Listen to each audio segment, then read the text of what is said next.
Once upon a time, in a peaceful little town surrounded by mountains and blooming gardens, there lived a young girl named Belle. She was gentle, kind, and loved reading storybooks more than anything. While the other villagers admired her beauty, Belle valued kindness above all. She lived with her father, a humble merchant, who adored her. Though they were poor, their home was always filled with love, laughter, and warm dreams. One day, Belle's father set out on a long journey to sell his goods in a faraway city. Before leaving, he asked, "Belle, my dear, what gift shall I bring back for you?" Belle smiled softly and said, "Just bring me a single rose, Papa." Nothing else. Her father promised he would. But the journey did not go as planned.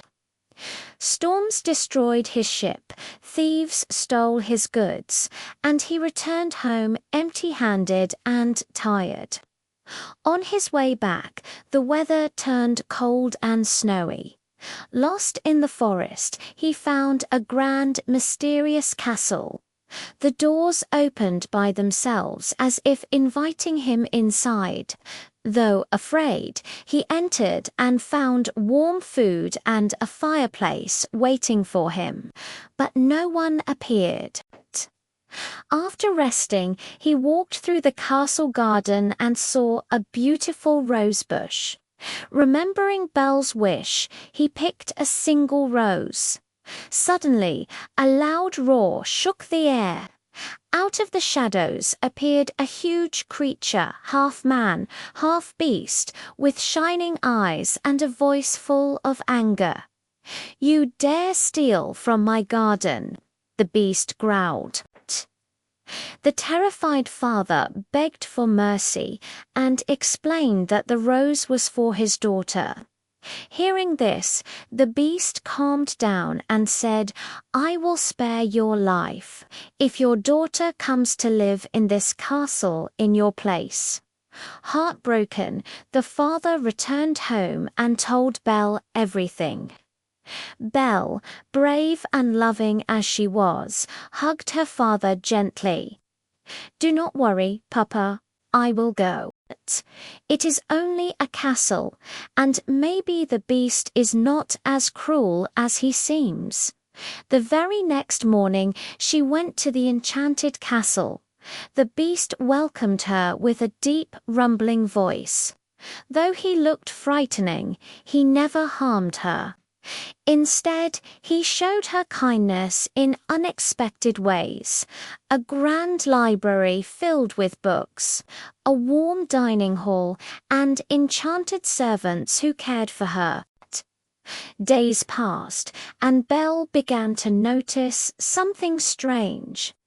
Behind the beast's scary appearance was a lonely heart longing for friendship.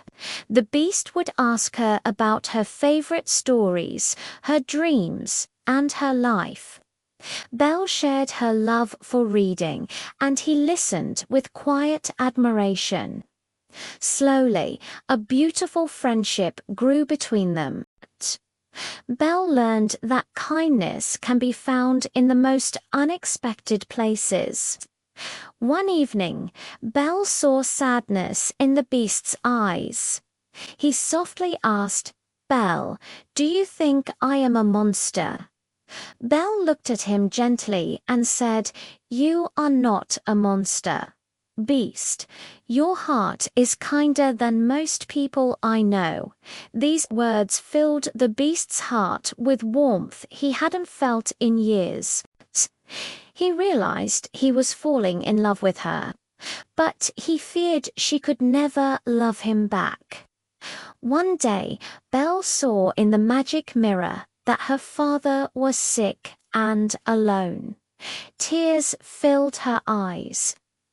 "Beast, I must go to him," she said. Though it broke his heart, the beast nodded slowly. "Go, Belle. Your happiness matters more than mine. He gave her the enchanted mirror so she could always see him.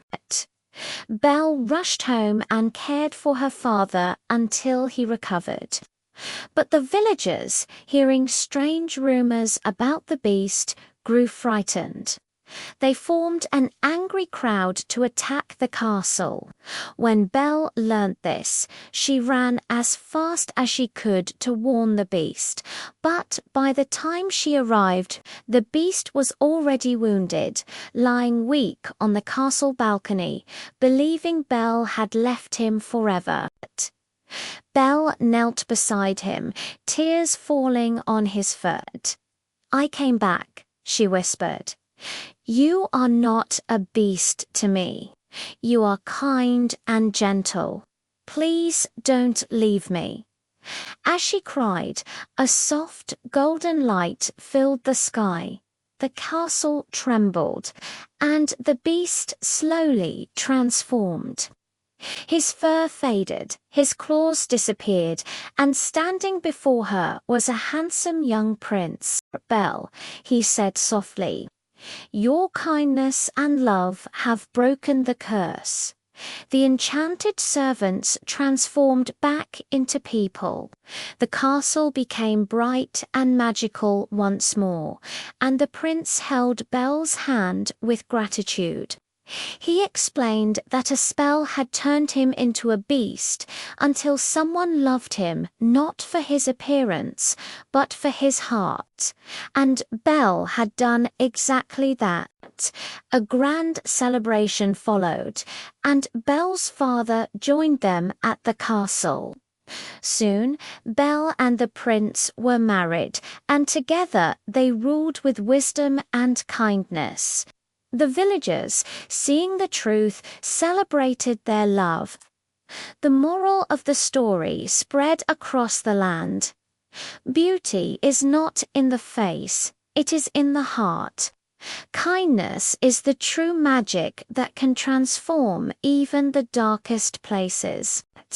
And so, Belle and the prince lived happily ever after, proving that love, compassion, and understanding are the most powerful forces in the world.